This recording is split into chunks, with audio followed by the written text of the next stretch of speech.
Dragon Ball just shocked the entire world. Like genuinely, this might be one of the craziest moments we've had in years. Xenoverse 3 is finally real, Sparking Zero is getting a massive expansion, Xenoverse 2 is entering its final phase. There is so much happening right now that it honestly feels unreal. So yeah, let's break all of this down properly because there's a lot to unpack here. So first, let's talk about the Dragon Ball Super Remake panel, because this is where everything started.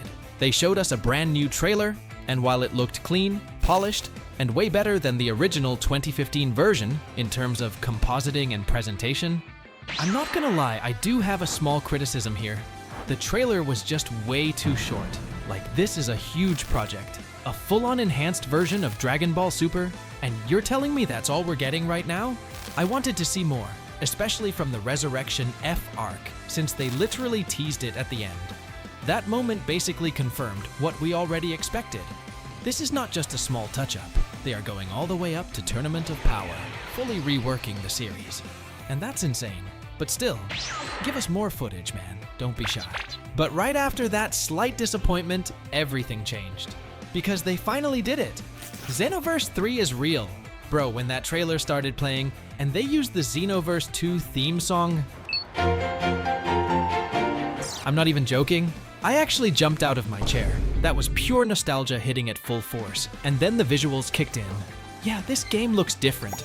The animation style is heavily inspired by Shintani, and this is something I've been wanting for a long time. Dragon Ball finally committing to one consistent art direction. No more jumping between styles, no more confusion, just clean, modern, Shintani-inspired visuals across the board, and it looks incredible. Now here's where things get even more interesting. The races. We've already seen hints of new races, specifically Demon and Android, which is huge for customization. Xenoverse has always been about creating your own character, your own story, your own version of Dragon Ball, and adding new races just expands that even further. And I've seen some people actually ask, are we gonna be stuck playing as John 1000? Bro, be serious, this is Xenoverse 3, not a story mode only game. Of course you're gonna create your own CAC, that's literally the identity of the series.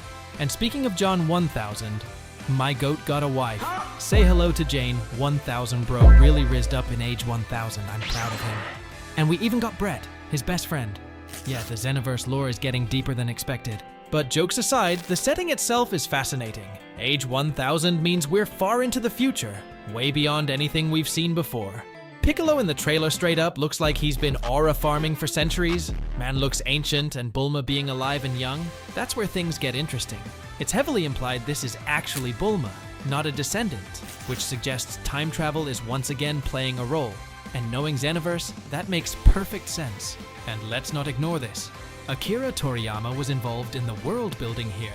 That alone gives this game a different weight.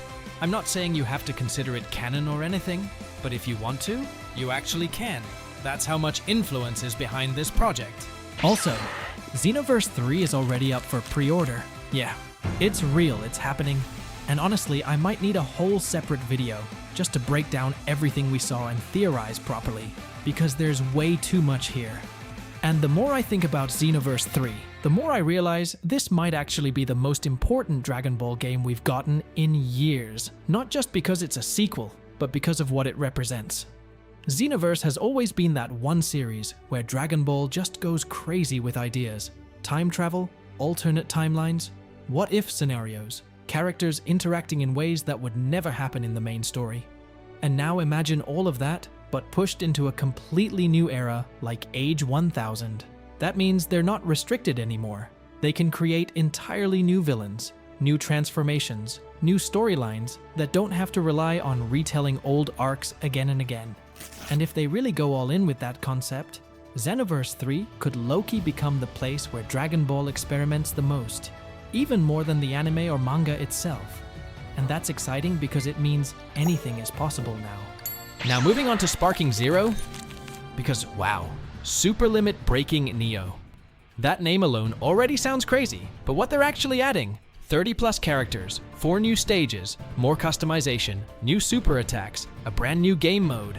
This isn't just DLC, this is basically a relaunch. And I've been saying this. I told people Sparking Zero would make a comeback, people doubted it, and now look at this. They're not just adding content, they're fixing the foundation of the game. More focus on offline modes, better structure, more identity.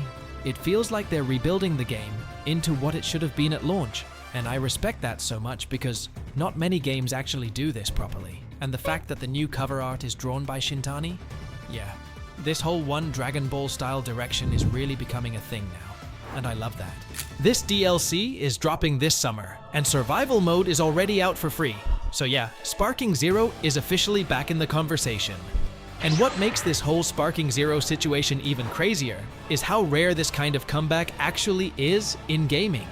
Usually when a game launches and doesn't fully meet expectations, developers either move on or just drop small updates and call it a day. But this feels like they actually listened. Like they saw the feedback, understood what people were missing, and decided to rebuild the experience properly. And if Neo really delivers on everything it's promising, the characters, the modes, the depth, then Sparking Zero could genuinely go from a good game with missed potential to the definitive Dragon Ball fighting experience. And if that happens, yeah, the conversation around this game is going to completely change. Now let's talk about something a bit emotional. Xenoverse 2. They revealed the final DLC. And man, this one hits different. This game has been around for years. A lot of us grew up with it, spent hundreds of hours on it, and now it's finally wrapping up. The DLC itself looks crazy, with what seems like an Avengers-style showdown, and Goku possibly getting a brand new form. And not just any form. This might actually be something beyond CC Goku, which is wild to think about. And did you notice his torn shirt? It looks very similar to Moro Arc Goku. That detail alone has me thinking, are they teasing something bigger here? But yeah, this is the final ride for Xenoverse 2. It's hype, but at the same time, it's kinda sad. This game has been part of our lives for so long, and seeing it come to an end just feels different. And I think what hits the hardest about Xenoverse 2 ending isn't just the game itself, it's everything that came with it. The memories, the late night grinding, the endless parallel quests, the moments where you finally got that one skill or transformation you've been chasing for hours. This game has been part of the community for so long that it almost feels like a chapter of Dragon Ball history closing. And yeah, Xenoverse 3 is here to replace it, bigger and better, but there's always something special about the game you grew up with. That feeling doesn't just transfer over instantly. So while we're all hyped for what's next, it's also okay to just appreciate what Xenoverse 2 gave us before it bows out. History, the future, protect it all. Now quickly touching on the other stuff, Dokkan, Legends, and Gekishin are getting new characters, likely collab-based content, which is always nice. Fighter Z finally got Daima Goku, but I'm not gonna lie, I expected more. I really thought we were getting another season pass or something bigger. That was a bit disappointing. But there are still hints that more trailers could be coming, so I'm not giving up yet. The copium is still alive. And yeah, as usual, nothing about the manga. That part is just frustrating at this point. We've had all these insane announcements, but still no real update on the manga's return. Hopefully that changes soon because we need that continuation. And honestly, the manga situation just feels even more noticeable now because everything else is moving forward at full speed. Games are evolving, the anime is coming back, new projects are being announced, but the manga, which is supposed to be the main source of new story content, is still stuck in this weird silence. And that creates this gap where we have all this hype, all this momentum, but nothing actually pushing the main narrative forward. And that's why people are getting impatient, because once the manga comes back, everything else, the anime, the games, the discussions, they all level up instantly. So yeah, we really need that return sooner rather than later. But overall, this event was amazing. Easily one of the best we've had, right behind Genki Damatsuri. And honestly, if Xenoverse 3 wasn't leaked beforehand, this would have completely broken the internet. There's still so much more to talk about, so expect separate videos breaking all of this down in detail. We're just getting started. Now it's time for shoutouts. Ransom Akire said, "I can't wait for John Dragon Ball." And bro, now he has a wife too, things are moving fast. So yeah, that's about it. If you enjoyed, make sure to like, subscribe. We're on the road to 25K, and trust me, you don't want to miss what's coming next. Until next time, take care, and see ya.